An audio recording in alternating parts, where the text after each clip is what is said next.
დღევანდელ დღეს დიდმარხვის პირველ კვირას ეწოდება მართლმადიდებლობის ზეიმი. ან მცირე ისტორიული ექსკურსი შევეხოთ ახლა, რატო ქვია ამ დღეს მართლმადიდებლობის ზეიმი.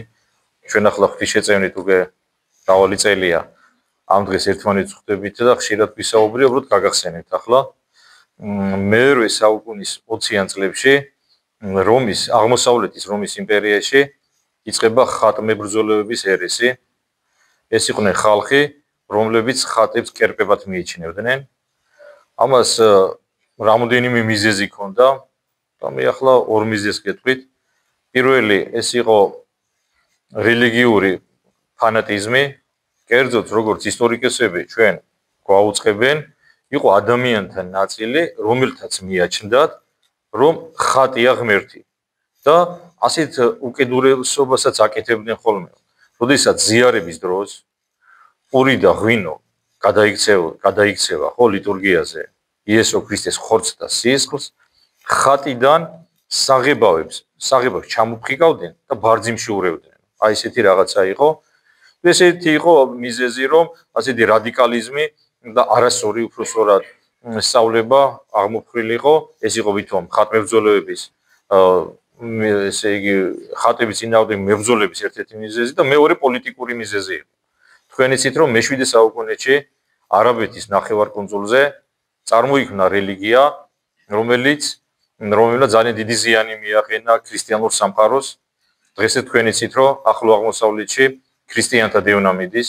ახლა მე გუშინ წავიკითხე ინფორმაცია, ახლა გუშინ იყო ეს თუ გუშინ წინ ზუსტად არ ვიცი, სირიაში 2 მართლმადიდებელი მოკლეს წამებით.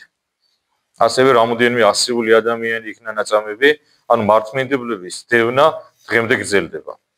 და იმპერატორები ლეონ მე-3 და მისი ძე კონსტანტინე მე-5 მაშინ მართავდნენ მე-8 საუკუნის დასაწყისში იმპერიას, გადაწყვიტეს რომ მუსლიმები და ებრაელები, იუდეველები ეკლესიაში შემოიყვანათ. თავიდან, როდესაც ისლამი წარმოიქმნა, ზოგიერ მართლმადიდებელ ქრისტიანს მიაჩნდა, რომ ეს რამე სხვა რელიგია კი არა, რაღაც სექტარიო.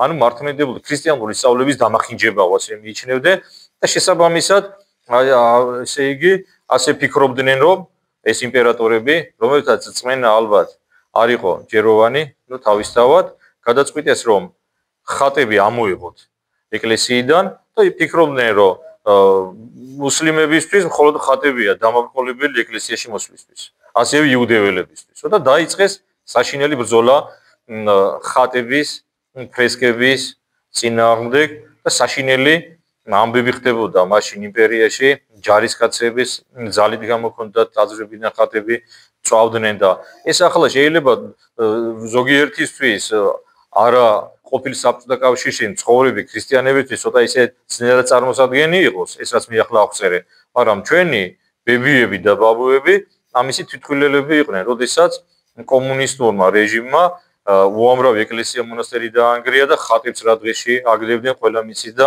სურათებიც არსებობს, როგორც უღმერთოები, როგორ უსორდებიან საეკლესიო ნივთებს, ხატებს როგორ ანადგურებენ და ასე შემდეგ. უკვე ასეთი საშინელი სიტუაცია იყო მაშინ იმპერიაში, მაგრამ მადლობა ღმერთს, მართლმადიდებლობის დამცველები მაშინაც იყვნენ, შესაძლებელია კი არა, ისინი უმცირესობაში იყვნენ, მაგრამ თქვენ იცით, რომ ხარისხი რაოდენობით არ იზომება და იცით ასევე ღვთისგან, რომ თუ იქნება ადამიანთა ნაწილი კრიტიკული მინიმუმი შეიძლება ასე უწოდოთ ადამიანებისა, რომელსაც ღმერთი უყვარს, ღმერთი არ დაუშვებს ქრისტიანობის და სამყაროს დასასრულს.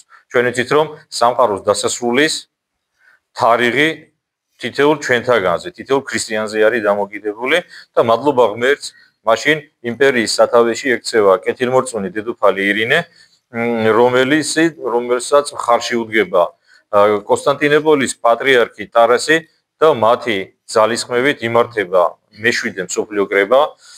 ძალიან ისეთი საინტერესო მოვლენები უძღოდა ამ კრებას წინ, მანამდე ხატმებრძოლეებმა კრება ჩაატარეს და ხატმებრძოლეობა ოფიციალურ რელიგიად გამოაცხადეს, მაგრამ რამოდენიმე ათწლეულის შემდეგ ღვთისმშეწევნით ამ მართალი ადამიანების ძალისხმევით 797 წელს ნიკიაში ჩატარდა კრება, რომელმაც ხატ-თაყვანისმის დოგმატური განსაზღვრება მოგცა და ამ კრების დადგენილების მიხედვით ჩვენ ვიცით, რომ ხატი კი არ არის ღმერთი, ხატზე გამოსახული თუ არის მაცხოვარი, ის არის ჩვენი ღმერთი, თუ არის ყოვლადწმიდა სამება, ის არის ჩვენი ღმერთი, ღვთისმშობელს ჩვენ საღებავს და დაფას კი არ ვეთაყვანებით, არამედ მასზე გამოსახულ წმინდანებს, ანგელოზებს, განკაცებულ ღმერთს, ცევთ თაყვანს, მაგრამ ამასთან ერთად მათ გამოსახულებასაც პატივს მივაგებთ.